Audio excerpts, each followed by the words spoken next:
Hello friends, welcome to my channel maths CG. I am Neetu Mittal from Kota. आज जो हम करेंगे वो हमारा लिमिट का चल रहा है और आज जो हम करेंगे वो है हमारी एक्सरसाइज 13.1 का हम इंट्रो करेंगे। ठीक है, उससे पहले हम थोड़ी सी लिमिट की और प्रॉपर्टीज़ के बारे में जान लेते हैं। एक है हमारा अलजेब्रा ऑफ लिमिट्स।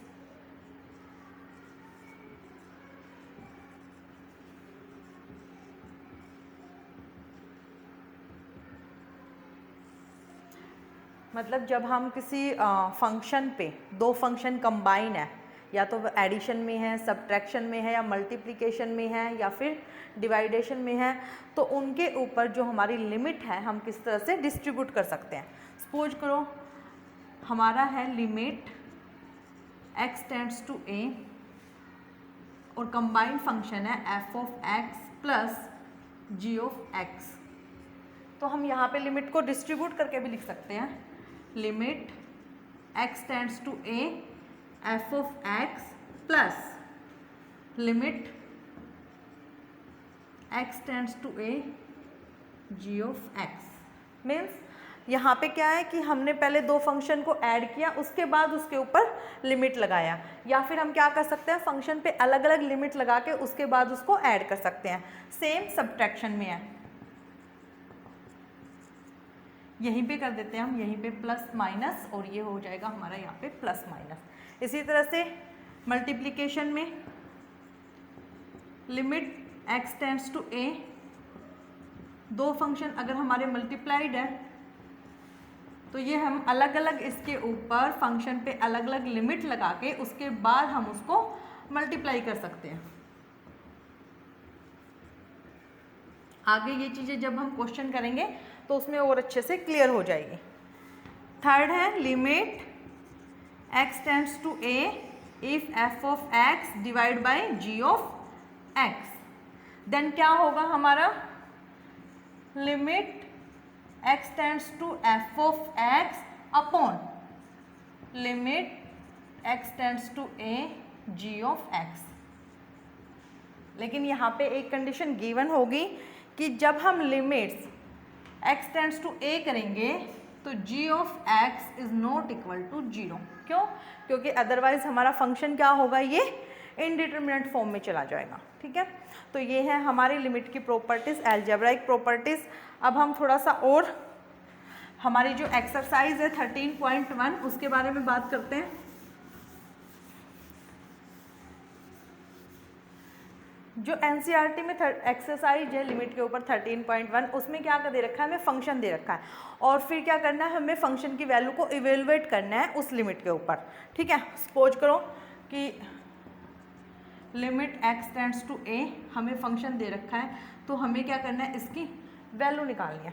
ओके, लेकिन ये करने से पहले एक्सरसाइज 13.1 के क्वेश्चन करने से पहले हम इसके ऊपर डिस्कस करेंगे कि मतलब हमें ऐसा क्यों दे रखा। अभी तक तो हम ये बात कर रहे थे कि लिमिट एग्जिस्ट करती है या नहीं करती।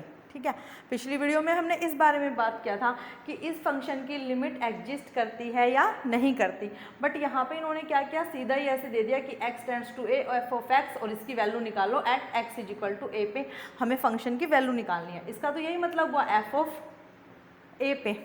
ठीक है, तो जो ये limit x tends to f of a है और ये हमारा f ऑफ a है, ये दोनों अलग अलग चीज़ें हैं। ये तो फंक्शन की वैल्यू है at a, x is equal to at a, और ये चीज़ शो कर रही है कि यहाँ पे हमारी लिमिट एग्जिस्ट कर रही है या नहीं कर रही। ठीक है, इससे पहले भी हम दो क्वेश्चन कर चुके हैं कि मोस्टली केसेस में क्या हो सकता है कि कहीं पर हमारी लिमिट एग्जिस्ट करती है और फंक्शन की वैल्यू उस पॉइंट पे अगर हम देखें तो पता ही नहीं उतना।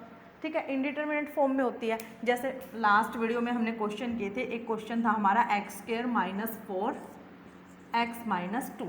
ओके, और लिमिट x टेंड्स टू 2।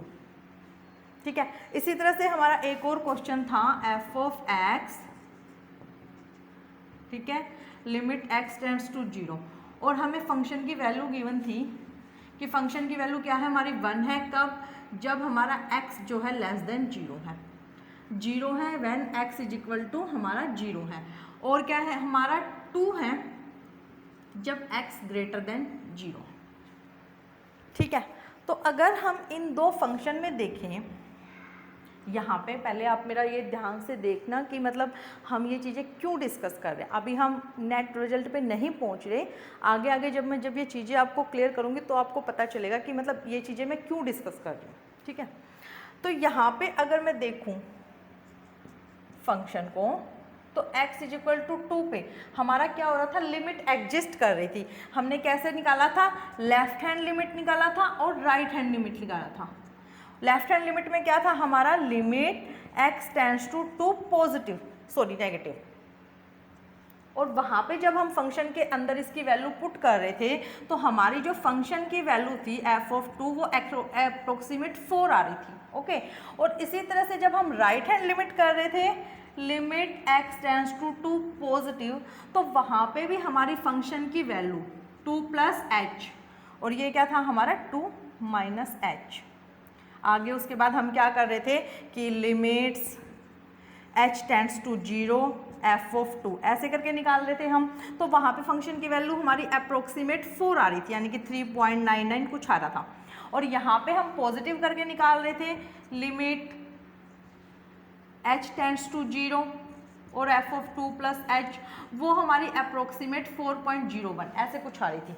ठीक है, तो यहाँ पे जब हम वैल्यू पुट कर रहे थे, लेकिन जब हमने फंक्शन के अंदर वैल्यू पुट की थी इसको फैक्टराइज करके x - 2 और x + 2, x - 2 सॉरी ये 4 ही आ रही थी, क्योंकि h हमारा क्या हो रहा था, 0 हो रहा था वहाँ पे, ये हमारी 4 ही आ रही थी। ठीक है, तो वैल्यू हमारी क्या आ रही थी, 4 दोनों ही केस में। It means left hand limit और राइट हैंड लिमिट हमारी क्या थी, इक्वल थी, तो इसका मतलब वहाँ पे हमारा क्या हो रहा था, लिमिट एग्जिस्ट कर रही थी।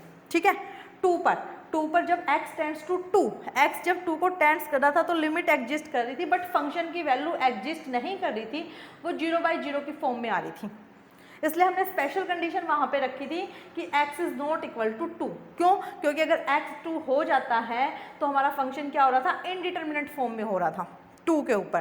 ठीक है, लिमिट एग्जिस्ट कर रही थी बट फंक्शन की वैल्यू एग्जिस्ट नहीं कर रही थी। और अगर हम यहाँ पे देखें लिमिट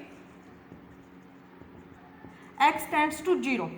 ठीक है, अगर मैं लेती हूँ ये क्या, लेफ्ट हैंड लिमिट, तो मुझे क्या करना पड़ेगा, x टेंड्स टू 0 नेगेटिव, और हम देख रहे हैं कि जब 0 नेगेटिव मतलब 0 से थोड़ी सी वैल्यू अगर हम कम भी कर रहे हैं तो फंक्शन की वैल्यू क्या हो रही है हमारी, 0 - h, और वो हो रही है हमारी लिमिट h टेंड्स टू 0, और फंक्शन हमारा क्या आ रहा है, 1 आ रहा है।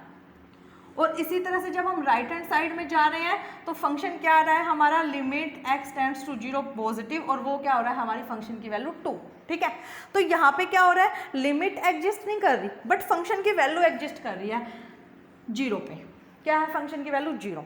ठीक है, तो ये दो केसेस हैं कि कई बार क्या होता है, फंक्शन की वैल्यू एग्जिस्ट करती है, लिमिट एग्जिस्ट नहीं करती, या फिर लिमिट एग्जिस्ट करती है और फंक्शन की वैल्यू एग्जिस्ट नहीं करती। लेकिन इन सब से हटके भी एक केस है जहाँ पे ये तीनों ही वैल्यू एग्जिस्ट करती है, मतलब लिमिट भी एग्जिस्ट करती है और फंक्शन की वैल्यू भी एग्जिस्ट करती है। तो उस पॉइंट पे हम क्या बोलते हैं, वो कंडीशन किसके लिए होती है, तो हम कहते हैं कि फंक्शन हमारा क्या है, कंटिन्यूअस है। वो कंडीशन हम कहाँ देखते हैं, जब हमारे फंक्शन को हमने कंटिन्यूटी चेक करनी हो। ठीक है, कंटिन्यूटी क्या है, अभी हमारा ये टॉपिक नहीं है यहाँ पे कंटिन्यूटी का, लेकिन जो 13.1 एक्सरसाइज है उसके क्वेश्चन को समझने के लिए हमें थोड़ा सा बैक में इसके कंसेप्ट पे जाना पड़ेगा। हाँ, तो अगर हमारा फंक्शन कंटिन्यूअस होता है नहीं तो कंटिन्यूटी के लिए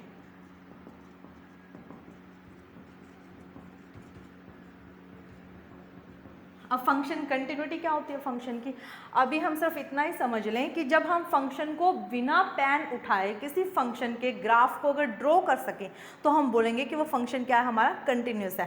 ठीक है, जैसे कि मैं साइन का एक बार साइन एक्स का एग्जाम्पल लेती हूँ, साइन एक्स का, तो जो साइन एक्स की हमारी वैल्यू है वो इस तरह से बनता है, हमारा साइन एक्स का जो कर्व है इस तरह से बनता है। ठीक है, ये हमारा π/2, ये हमारा 0, ये हमारा पाई, ठीक है, ये हमारा 3π/2, ठीक है, ये हमारा 2π। तो ये जो फंक्शन हमारा कंटिन्यू, क्यों, क्योंकि हमने इसे ऐसे बनाया बिना पेन उठाए। ओके। तो अगर मैं पाई बाय 2 पे अगर इसकी वैल्यू की बात करूं, ठीक है, तो पाई बाय 2 के अगर मैं थोड़ा सा लेफ्ट हैंड साइड में जाती हूँ या मैं राइट हैंड साइड में जाती हूँ या फिर मैं उस पॉइंट पे आती हूँ साइन पाई बाय 2 पे, तो वैल्यू क्या है उसकी सेम आएगी। लगभग क्या आएगी वैल्यू क्या आ रही है उसकी, सेम आ रही है, ठीक है। It means limit x tends to pi by 2 sine of x is equal to sine of pi by 2। इसका क्या मतलब है कि यहाँ पे इस सारे को देखो, हमने limit x tends to pi by 2 sine x का मतलब इसकी लिमिट एग्जिस्ट कर रही है, क्योंकि हमने उसको क्या किया, कंबाइन कर दिया। Left hand limit is equal to right hand limit होती है, तभी तो लिमिट क्या होती है हमारी, एग्जिस्ट करती है।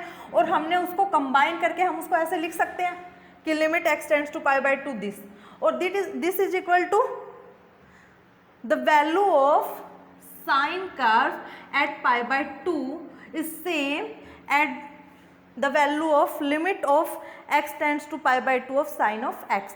मतलब उस फंक्शन की उस पॉइंट पे और उसके सराउंडिंग में वैल्यू क्या है, सेम है, यानी कि फंक्शन क्या है हमारा, कंटिन्यूस है। तो इसके अंदर लिमिट वाली कंडीशन तो आ ही गई, प्लस में एक एक्स्ट्रा कंडीशन भी आ गई कि जो उसी पॉइंट पर फंक्शन की वैल्यू भी क्या है हमारी, सेम है, दैट इज इक्वल टू 1। वो 1 के इक्वल है, हमें दिख रहा है यहीं से, ठीक है। तो ये कब हुआ, जब हमारा फंक्शन क्या है, कंटिन्यूस है, ठीक है। तो इसी तरह से जो 13.1 में जो हमें एक्सरसाइज दे रखी है उसमें हमें क्या बोल रखा है कि आप फंक्शन की वैल्यू को इवेलुएट करो, कहाँ पे, उस पॉइंट पे जहाँ पे उसकी लिमिट स्टैंड्स कर रही है। तो ऐसा कब होगा, उसकी वैल्यू को हम कब निकाल सकते हैं उस फंक्शन की, उस पॉइंट पे जहाँ पे उसकी लिमिट स्टैंड्स कर रही है, इस पॉइंट पे, ठीक है। वैल्यू को कब निकालेंगे, वैल्यू इसके इक्वल कब होगी, जब वो फंक्शन पहले से ही कंटिन्यूस होगा, क्योंकि अगर लिमिट एग्जिस्ट कर रही है तो जरूरी नहीं है हमारे फंक्शन की वैल्यू भी वहां पे एग्जिस्ट करे। ये कंडीशन तभी हो सकती है जब वो फंक्शन कंटिन्यूस हो, तभी हम उसकी वैल्यू को उस पॉइंट पे इवेलुएट कर सकते हैं, ओके। तो जो 13.1 एक्सरसाइज में हमें क्वेश्चन दिए गए हैं उसमें ये बात हमें अंडरस्टूड है कि अगर हम किसी फंक्शन की वैल्यू को निकाल रहे हैं तो इट मीन्स कि वो फंक्शन क्या है हमारा, कंटिन्यूस है। अब 13.1 की पूरी एक्सरसाइज देखोगे, उसमें जहाँ भी आपको बोल रखा है कि evaluate the value of this function, तो आप देखोगे कि वो फंक्शन क्या है, कंटिन्यूस है। अब उसकी कंटिन्यूटी की पहचान क्या है, क्योंकि इस एक्सरसाइज में हम उनकी कंटिन्यूटी चेक नहीं करने वाले, तो कंटिन्यूटी की पहचान क्या होगी वो देखते हैं हम।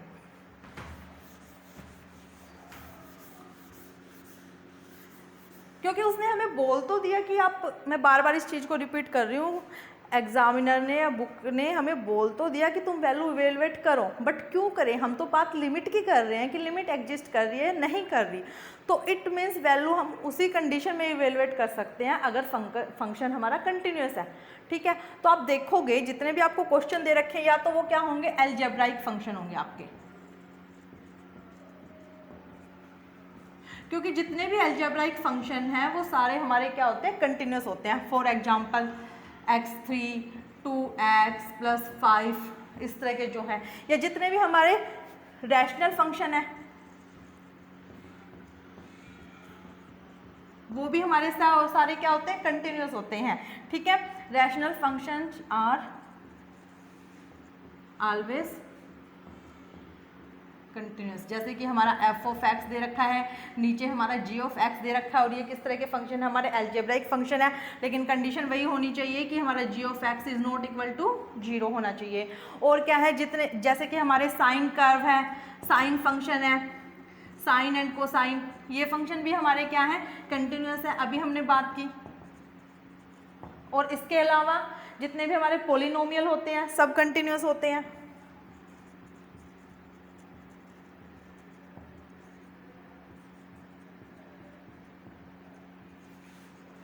Always continuous. और इन सब के अलावा जो हमारे एक्सपोनेंशियल हैं या लोगरिथमिक है, सभी फंक्शन क्या होते हैं हमारे, कंटिन्यूस होते हैं। तो जब भी हमें एग्जामिनर बोल रहा है कि आप फंक्शन की वैल्यू को इवेलुएट करो, इट मीन्स वो फंक्शन हमारे क्या मिलेंगे, हमें कंटिन्यूस ही मिलेंगे, उनकी लिमिट भी एग्जिस्ट करती होगी और उस पॉइंट पे उस फंक्शन की कुछ ना कुछ डेफिनेट वैल्यू होगी, तभी वो हमें निकालने के लिए बोल रहा है। ओके, देखते हैं।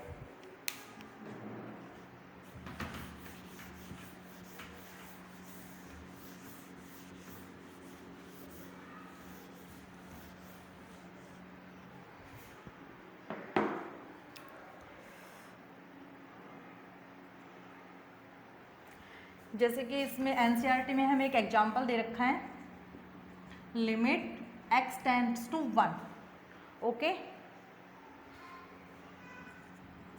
x3 minus x square plus 1। हमें यहाँ पे क्या करना है, इस फंक्शन की वैल्यू को इवेलुएट करना है, ठीक है। ये हमें फंक्शन दे रखा है और x टेंड्स टू 1 है, हमें फंक्शन की वैल्यू को इवेलुएट करना है, कहाँ पे, 1 पे। तो f ऑफ 1 हमारा क्या हो जाएगा, हमें दिख रहा है कि ये हमारा क्या है, एक पोलिनोमियल है, इट मीन्स ये हमारी क्या है, एक कंटिन्यूस फंक्शन है। तो यहाँ पे इसकी कुछ ना कुछ डेफिनेट वैल्यू जरूर होगी और इसकी लिमिट भी एग्जिस्ट करती होगी। ओके, तो हम डायरेक्ट इसके अंदर पुट कर देंगे वैल्यू को, x को 1, फिर 1 प्लस 1, तो यहाँ पे वैल्यू हमारी क्या हो गई, 1। ठीक है, बहुत ही इजी क्वेश्चन है, इसमें हमें सारी वैल्यू को इवेलुएट करके देखना है। अभी हमने ये एनसीईआरटी के 2 एग्जाम्पल लिए हैं। अगर हम देखें तो दोनों ही एग्जाम्पल में क्या हो रहा है, इवेलुएट द फंक्शन एट 2, मतलब दोनों ही फंक्शन की वैल्यू को हमें x इक्वल टू 2 पे निकालना है। ठीक है, तो लेकिन देखने में दोनों ही फंक्शन हमारे सेम लग रहे हैं, पोलिनोमियल है, तो देखते हैं हम इसमें मतलब क्या डिफरेंस है। जब हम इसकी वैल्यू निकाल रहे हैं तो हमें मतलब क्या अलग अलग स्टेप लेने पड़ रहे हैं। ठीक है, अगर मैं डायरेक्ट इसकी वैल्यू, जैसे हमने पहले वाले क्वेश्चन में किया, अगर मैं इसकी डायरेक्ट वैल्यू यहाँ पे 2 पुट करती हूँ तो ये क्या हो जाएगा हमारा 4 माइनस 4 यानी कि 0, और यहाँ पे भी 8, यहाँ पे अगर मैं 2 पुट करती हूँ 8 माइनस ये 4 16, और ये हमारा क्या हो जाएगा 8, यानी कि ये भी क्या हो जाएगा हमारा 0। तो ये क्या आएगी हमारी 0/0 फॉर्म आएगी। ठीक है, 0/0 फॉर्म। इसी तरह से अगर हम वहाँ पे अगर 2 की वैल्यू पुट करके देखेंगे डायरेक्ट, तो ये भी हमारा क्या हो जाएगा 0/0 फॉर्म आ जाएगा, इनडिटरमिनेट फॉर्म आ जाएगी। ठीक है, लेकिन हम इस तरह से यहाँ पे क्वेश्चन को इस तरह से नहीं छोड़ेंगे कि भाई हमने वैल्यू को डायरेक्ट पुट किया 0/0 आ गया और मतलब ये तो नहीं करती वैल्यू एग्जिस्ट, यहाँ पे हम इस तरह से वैल्यू को नहीं छोड़ेंगे। तो हम क्या करेंगे, इसको कुछ और तरीके से करके देखेंगे कि हो सकता है 0/0 फॉर्म ना हो। ठीक है, सेकेंड मेथड क्या होगा हमारा, फैक्टराइजेशन। हम इसको फैक्टर करके देखते हैं और उसके बाद वैल्यू पुट करके देखेंगे कि क्या सेम आ रही है वैल्यू। ठीक है, तो यहाँ पे हम इसके फैक्टर करते हैं, लिमिट x टेंड्स टू 2, तो क्या होगा हमारा x minus 2 x plus 2। Okay, नीचे क्या है, सब में x है, तो हमने x क्या लिया, कॉमन लिया, उसके बाद x square minus 4x plus 4, ये क्या होगा हमारा, limit x tends to 2 x minus 2 x plus 2, और यहाँ पे क्या हो जाएगा, ये हमारा x यहाँ से हमें दिख रहा है, ये क्या है हमारा x माइनस 2 का होल स्क्वायर है। ओके, इससे हमने वैल्यू को कट किया, सॉरी एक वैल्यू को हमने कट किया, उसके बाद हम इसके अंदर फिर 2 करते हैं। अब हमारे पास कोई ऑप्शन ही नहीं बचा, आगे हम इसके ना ही फैक्टर कर सकते हैं ना इसको सिंप्लीफाई कर सकते हैं। इसके बाद जब हम इसके अंदर 2 पुट करके देखते हैं तो हमारी वैल्यू क्या आती है, ऊपर 4 आ जाएगी और नीचे हमारा ये 2 माइनस 2 0 फॉर्म में आ जाएगा, यानी कि 4/0। तो ये भी क्या हो गई हमारी इनडिटरमिनेट फॉर्म हो गई। ठीक है, हमें नहीं पता इसकी डेफिनेट वैल्यू, तो यहाँ पे क्या हुआ, हमारी फंक्शन की वैल्यू एग्जिस्ट नहीं करती, does not exist at x is equal to 2। ठीक है, क्योंकि अब हम इसको और सिंप्लीफाई नहीं कर सकते थे, यहाँ पे भी हम नहीं छोड़ सकते थे। पहले भी क्या आ रहा था हमारा, डज नॉट एग्जिस्ट आ रहा था, फिर हम यहाँ तक क्यों गए, खुद के सेटिस्फेक्शन के लिए। ठीक है, खुद के सेटिस्फेक्शन के लिए, क्योंकि हमें पता था कि हम इसको इस मेथड से और आगे सोल्व करके देख सकते हैं। ओके, अब यही देखते हैं हम, लिमिट x टेंड्स टू 2, आगे क्या होगा हमारा, ऊपर x स्क्वायर हमारा कॉमन आ गया, x माइनस 2। ठीक है, नीचे हमारा क्या होगा, फैक्टर बन जाएंगे इसके, x square minus 3x minus 2x plus 6, limit x tends to 2 x square x minus 2, ये हमारा क्या होगा x माइनस 3, और x माइनस 2, ये हमारे फैक्टर होंगे, ठीक है। अब ये इससे कैंसिल हो जाएगा। यहाँ पे अगर हम इसकी वैल्यू पुट करके देखें तो ये आएगा हमारा 4 और नीचे आएगा हमारा -1 यानी कि -4, ठीक है। सेम मेथड किया हमने इधर भी, लेकिन यहाँ पे पुट करने के बाद कहीं पे वैल्यू एग्जिस्ट नहीं करती और कई बार वैल्यू एग्जिस्ट कर जाती है, ठीक है। अगर रियल में फैक्टर क्या होगा हमारा डिटरमाइन होगा उस पॉइंट पे तो कभी ना कभी किसी ना किसी मेथड से वो जरूर सोल्व होगा, ठीक है। और अगर नहीं होगा तो हम उसे चाहे कितना भी सिंप्लीफाई कर ले, अगर वैल्यू एग्जिस्ट नहीं करती तो मीन्स नहीं करती, ठीक है। ओके, एक और क्वेश्चन लेते हैं हम, वो चाहे हमारा एनसीईआरटी हो, आरडी शर्मा हो या कोई भी बुक हो, जब भी हम लिमिट की बात करते हैं तो वो क्वेश्चन हमारा उस फॉर्मूले पे बेस जरूर आता है। तो ये हमारा काफ़ी इम्पोर्टेंट फॉर्मूला है, लिमिट पॉइंट ऑफ व्यू से भी, कंटिन्यूटी से भी, या जहाँ मतलब आगे भी काफ़ी जगह पे यूज होगा हमारा ये formula.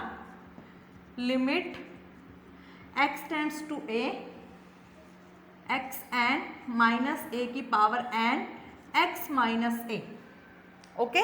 Limit x tends to a, और अगर हमारा फंक्शन इस फॉर्म में है then this is equal to n a की पावर n माइनस 1, ठीक है।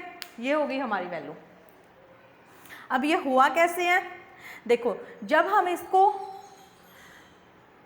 क्या करते हैं, इसको हम खोलते हैं बायनोमियल से, इस फॉर्मूले को हम डिस्ट्रीब्यूट करते हैं बायनोमियल से, तो इसकी वैल्यू क्या आती है हमारे पास, limit x tends to a, ये क्या हो जाएगा हमारा x माइनस a x की power n minus 1 plus a x की power n minus 2 plus a square x की power n minus 3 plus a 3 x की पावर n माइनस 4 और अप टू a की पावर n और x की power n minus 1 और x की power 0, यहाँ तक होता है हमारा, ठीक है। नीचे हमारा क्या था वही हम सेम अप्लाई कर सकते हैं, लेकिन यहाँ पे हमें ज़रूरत नहीं है ऊपर और नीचे लिमिट पुट करने की, क्योंकि ये हमारा वैसे ही इससे कैंसिल आउट हो जाएगा। इसके बाद हम जहाँ भी हमारा x है वहाँ पे अगर हम a पुट करते हैं तो वो वैल्यू हमारी क्या होगी, a की n minus 1 plus a x की, x को हम क्या पुट कर रहे हैं, a माइनस a पुट कर रहे हैं, तो ये किसकी वैल्यू हो जाएगी, a की वैल्यू n माइनस 2 यानी कि a इंटू a की value n minus 2, okay, plus a का स्क्वायर, x को हमने क्या पुट किया है, a पुट किया है, क्योंकि हम वैल्यू पुट कर रहे हैं लिमिट की, तो a की n माइनस 3 सेम a की 3 a की n माइनस 4, ओके। कहाँ तक होगा ये हमारा, a की n माइनस 1 और a की नोट। अब ये हमारा कितनी बार हो रहा है, n टाइम्स हो रहा है, ठीक है। ये हमारा क्या हो रहा है, n टाइम्स हो रहा है, क्यों, क्योंकि यहाँ पे वहाँ पे वैल्यू हमारी 0 जा रही है और यहाँ की क्या थी, n माइनस 1 वैल्यू थी और 0 तक जा रही है, यानी कि n टाइम्स हो रहा है हमारा। तो ये आ जाएगा हमारा n, a की पावर सब में क्या हो रही है, देखो यहाँ पे ये जब पावर ऐड होगी तो ये पावर हमारी क्या हो जाएगी, n माइनस 2 है और 1 पावर यहाँ पे है तो n माइनस 1 हो जाएगी। सेम यही हमारी ये पावर हमारी n माइनस 3 है, 2 पावर यहाँ पे है तो ऐड हो जाएंगी n माइनस 1, तो n टाइम्स क्या हो जाएगी इसकी पावर n माइनस 1। तो इस तरह से हमारा ये फॉर्मूला प्रूफ हो चुका। अब हम जहाँ भी हमारे क्वेश्चन आएंगे इस टाइप के तो हम इस डायरेक्ट इस फॉर्मूले को वहाँ पे अप्लाई कर सकते हैं, ठीक है। एक क्वेश्चन लेते हैं इससे रिलेटेड, एनसीईआरटी का ही है, अच्छा क्वेश्चन है।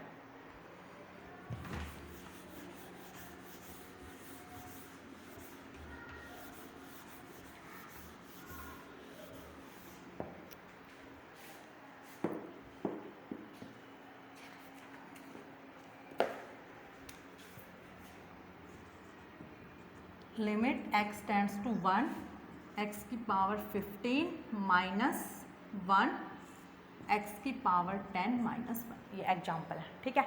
अभी जो हमने फॉर्मूला किया था आपको रिमाइंड हो क्या था हमारा, limit x tends to a x की पावर n माइनस a की power n by x minus a is equal to n a की पावर n माइनस 1, ये है हमारा, ठीक है। Limit x tends to a यानी कि x टेंड्स टू 1 यानी कि जो a का काम है वो कौन कर रहा है, यहाँ पे 1 कर रहा है, ठीक है। अब ऊपर देखो आप x की पावर n माइनस a की power n by x minus a है, तो अगर हम अभी मैंने बताया था आपको अलजेब्रा ऑफ लिमिट्स कि हम ऊपर भी लिमिट को लगा सकते हैं और नीचे भी। अगर हमारे क्या है फंक्शन रैशनल में है तो हम क्या करेंगे, लिमिट को ऊपर लगा देंगे और नीचे भी।